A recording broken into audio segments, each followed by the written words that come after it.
मैं Indian army का ही हूँ। इंडियन आर्मी का। तो क्या लगता है जो मोदी सरकार है वो तो सेना के नाम पर वोट मांग लेती है? ये सेना के नाम पे सेना में मरवा भी तो दिया, पुलवामा वाला कांड भी तो करा दिया। यहाँ पर ये दो जैसे बोल रहे हैं कि यहाँ पर माओवादी नक्सली यहाँ पर आ गए यहाँ तो भीड़ इन्होंने ढूंढ लिया। अच्छा, पुलवामा वाला कांड हुआ तो बहुत शांति थी, शांति इलाका था, भीड़ नहीं थी। वहां पर क्यों नहीं वो बारूद ढूंढ पाई? किसने भेजी? वहां पर भी तो ढूंढ लेते। अच्छा, नहीं ढूंढ सकते थे? नहीं। आज के मसीहा हैं मोदी जी, देश के माई बाप हैं, सर्वोच्च सीट पे बैठे हैं, किसी को भी कुछ भी उड़ा सकते हैं, किसी को भी कुछ बोल सकते हैं। आप रोक लेंगे? मैं ज्यादा बोलूं तो मुझे ही करंट पकड़ा देगा, तार पकड़ा देगा। बोलो ये साला अपने आप पकड़ने गया। मोदी है तो मुमकिन हो रहा है सब कुछ। मोदी है तो मुमकिन है। अगर प्रैक्टिकली देखना है तो ईवीएम हटा दीजिए, ग्राउंड में आ जाइए। ईवीएम से जीत जाते हैं लोग। आपको नहीं पता? आपको नहीं पता? मैं तो बॉर्डर पे रहता हूँ, अब तो यही रहते हैं, दिल्ली में रहते हैं। ये जवान क्यों धरती पे आए, तो यहाँ दिल्ली की धरती पे क्यों आए? लेकिन जो मोदी सरकार जो भाजपा है वो तो देशभक्ति के नाम पे वोट मांगती है और आप उनके खिलाफ आज आंदोलन कर रहे हैं। भक्ति काहे की भक्ति?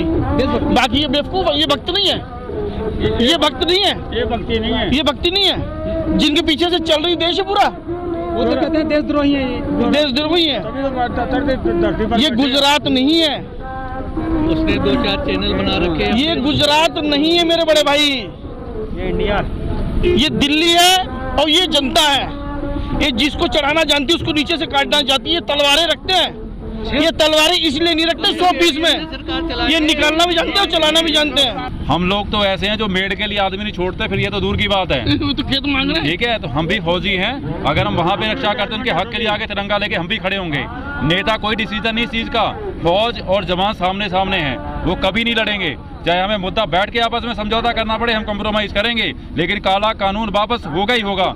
अगर गलत है तभी। और दूसरा बात, अभी बात खालिस्तानी की और वो वाली बात आई थी, ये बिल्कुल गलत। हम आपको बता दें कि जब पुलवामा में हमला हुआ था तो सरकार ने क्यों नहीं सीबीआई जांच कराई उनकी? जो 40 शहीद जो जवान हुए हैं उसकी सीबीआई जांच नहीं हुई। एक सुशांत सिंह राजपूत एक एक्टर था, उसके लिए सीबीआई जांच बैठ गई। यहाँ उनको पता लग गया कि आतंकवादी और खालिस्तानी बैठे हैं, उनको वहां नहीं पता लगा कि किन्होंने हमला कराया है। जहाँ पे एक सामान चेक करने के लिए पूरे बैगों की तलाशी की जाती, वहाँ 300 किलो आरडीएक्स कहाँ से आएगा? जो हमारा कृषि मंत्री है ना, उसकी नीयत सही नहीं है। यहाँ पर किसान आंदोलन में 15% लोग वो हैं जिनकी उम्र हमारे तोमर से और हमारे मोदी जी से बड़ी है। वो 20 दिन के यहाँ ठंड से मर रहे हैं। अगर इनको दिलचस्पी हो किसानों के साथ, क्या 20 रोज में मोदी जी और तोमर जी यहाँ नहीं आ सकते? मगर उनको ये है किसान क्या होता है, किसान को तो हम ऐसे ही मार देंगे। ऐसा है, सैनिक अधिकारी जो हैं वो भी तो किसान के बेटे हैं, उनके भी माँ बाप भाई बहन सब खेती कर रहे हैं, उनको भी किसानों के साथ हमदर्दी है, देश के साथ हमदर्दी है। देश को बचाने के लिए वो संघर्ष में हमारा साथ दे रहे हैं। मुआफ करना सिर्फ खालिस्तानी नहीं कहते, कभी कहते ये माओवादी है, कभी कहते ये नक्सलवादी है, कभी कहते ये खालिस्तानी है, कभी कहते हैं ये पाकिस्तानी है। ये सारे का सारा तो उनसे कहिए ना, टेररिस्ट वाले हैं, मरवा दो ना। हम टेररिस्ट वाले हैं, मरवा दो। आतंकवादी बताए मरवा दो। हमारे तोमर जी ने अपने दफ्तर में बुला के ये साबित करना चाहा कि किसान जो हैं वो इस कानून के हक में बोल रहे हैं। अगर यही बात है तो वो क्यों नहीं कहता भाई जाओ किसानों घर को? जब हम आपने बात मान ली है ये किसानों के हक में है कानून, तो घर को जाओ, क्यों नहीं घर को भेजते? वो they are all government sponsored, BJP sponsored किसान, असली किसान कोई नहीं है।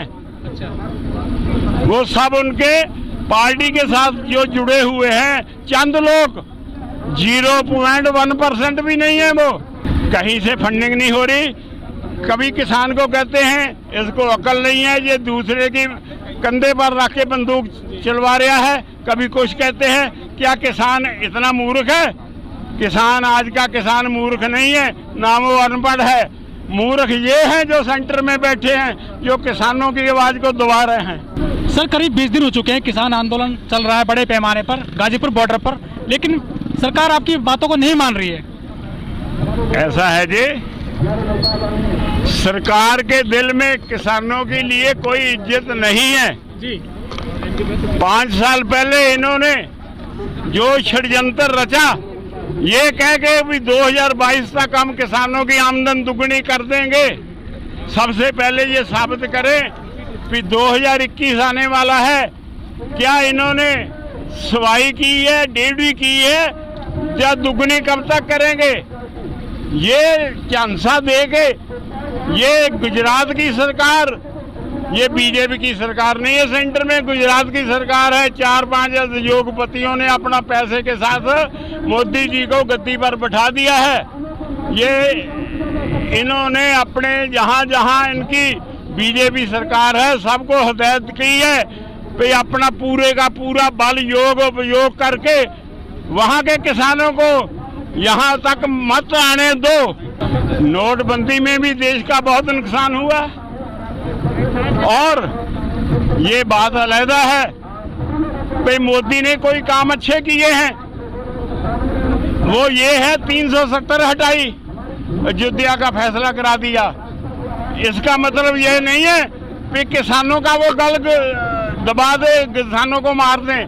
किसानों की नीति साफ है, किसानों की नीयत साफ है।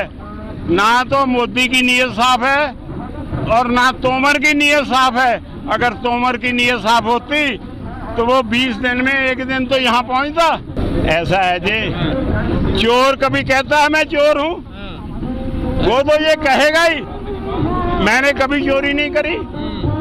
जब जियो स्टार्टिंग में आया था, धनाधन फ्री था, किसका फायदा हुआ था? अब फायदा किसका हो रहा है? अंबानी को।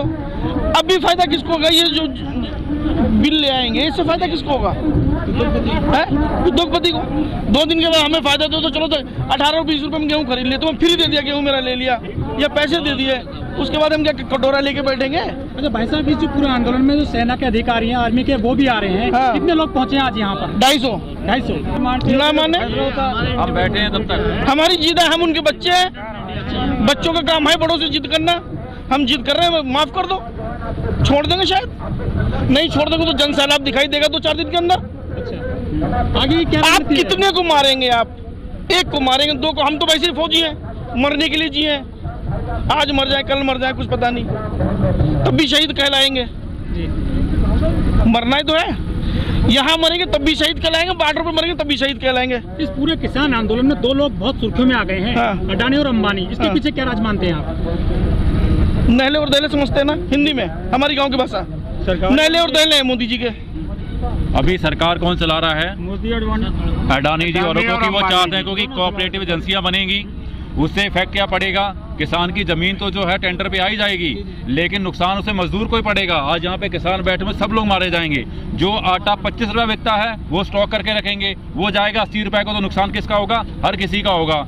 अगर वो कह रहे हैं कि कुछ लोग जैसे उत्तराखंड से अरविंद पांडे जी आ गए थे यहाँ पे, कुछ सब के सब दलाल थे उसमें, जो रेत माफिया हैं वो उनके साथ आए थे, कोई किसान नहीं आया। गलत है ये सब, जो मीडिया उसमें अफवाह दे रही है। कोई किसानों की सहमति नहीं उत्तराखंड से। उत्तराखंड के 500 से 10-20 हजार किसान यहाँ पे खड़े हुए हैं, सबके सब मीडिया ने गलत दिखाया। कोई किसान इस बात पे सहमत नहीं है कि काला कानून वापस नहीं लेना चाहिए। काला कानून के लिए हम लोग खड़े हैं, काला कानून वापस होना चाहिए। जब जियो यहाँ पे लॉन्च हुआ था शुरू में, तो इन्होंने क्या किया था? जियो में सब कुछ इन्होंने फ्री कर दिया था, नेट भी फ्री था, सब कुछ फ्री था। अब यह बताइए, अब वो कॉल रेट किस हिसाब पे चली गई?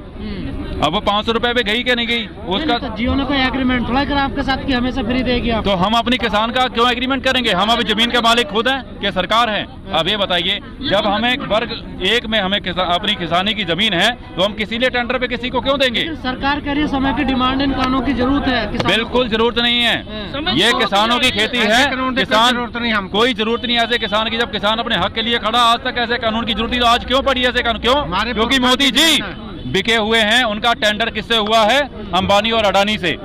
हमसे किसी किसान से कोई टेंडर नहीं हुआ, ना किसी किसान ने बोला था हमें काले कानून की जरूरत है। ना अगर जरूरत होती तो किसान यहाँ पे बैठा नहीं होता। लेकिन ओपन मार्केट की, खुले बाजार की तो लंबे समय से डिमांड है। आप ये बताइए कि जीडीपी गिर रही है देश की, मोदी और अपना जो अंबानी जी हैं उन्हें 10% फायदा किसी चीज का हो रहा है उसमें। उनकी जो मार्केट रेट के हिसाब से उनको 10 गुना कैसे बढ़ गया वो। तो जीडीपी क्यों गिरी हिंदुस्तान की, किस वजह से बढ़ी, इकोनॉमी क्या थी और क्या गिर गई, किस चीज का फायदा उनकी सरकार से। हवाला दे रही है पूरी दुनिया में संकट है, इस वजह से जीडीपी गिरी है भारत। बिल्कुल। आप एक चीज बताइए, हमारा ये हिंदुस्तान है, ये मैटर यहाँ पे नहीं यूएनओ में भी चल रहा है। यूएनओ क्यों इस चीज का अपोजिट कर रही है, क्यों? उनको पता कहीं ना कहीं गलत हो रहा है। ये मैटर राष्ट्रीय लेवल का नहीं है, ये ऑर्गेनाइजेशन ऊपर भी पहुंच गई है और हर जगह से हर कंट्री में विरोध हो रहा है। ये क्यों नहीं प्रूव करती गवर्नमेंट? क्यों? क्योंकि सबके सब साले निकम्मे बैठे हुए एक तरफ से, IT साल पूरा उनका बैठा हुआ वहाँ पे, क्यों नहीं चीज करते हो? उनसे पूछ के देखो, जिन लोगों की माँ बेटों के वो शहीद हुए जवान का, इन्होंने क्या बोला था हमारे पीलीभीत स्टेट में, आप जाके पूछिए क्या इनका रेट था, गवर्नमेंट रेट 1888 रुपए रेट था। 1900 रुपए को धान बिका है। आप जाके पता कीजिए, वहाँ के डीएम से बात कर सकते हैं, जिससे मर्जी बात कर सकते हैं। बस एक ही बात है, काला कानून वापस करो, हमारी यही मांग है। किसान एक अन्नदाता, ये सरकार दो चीज पे डिपेंड करती है। हिंदुस्तान सिर्फ दो चीजों के ऊपर चलता है, पहला जवान और दूसरा किसान। अगर जवान बॉर्डर छोड़ दे तो क्या होगा, अगर किसान अन्न देना छोड़ दे तो क्या हो जाए। सरकार किसी नेता के भरोसे पे नहीं चलती, सरकार चलती है किसानों और जवानों के भरोसे पे। लेकिन सरकार तो कई अभियान चला रही है, चौपाल चला रही है आपको गलत साबित करने के लिए। बिल्कुल किसान गलत है चला रही है। आज सब मोटिवेट हो रहे हैं, इसमें नुकसान सिर्फ एक आम आदमी का भी है, उसमें खाली किसान नहीं मारे जाएंगे, मजदूरी मरेंगे उसमें। क्यों? क्योंकि जब रेट हर चीज का बढ़ेगा, पहले तो आप उसको घटाएंगे वो, फिर बढ़ा देंगे उसके बाद में। जय हिंद, जय भारत।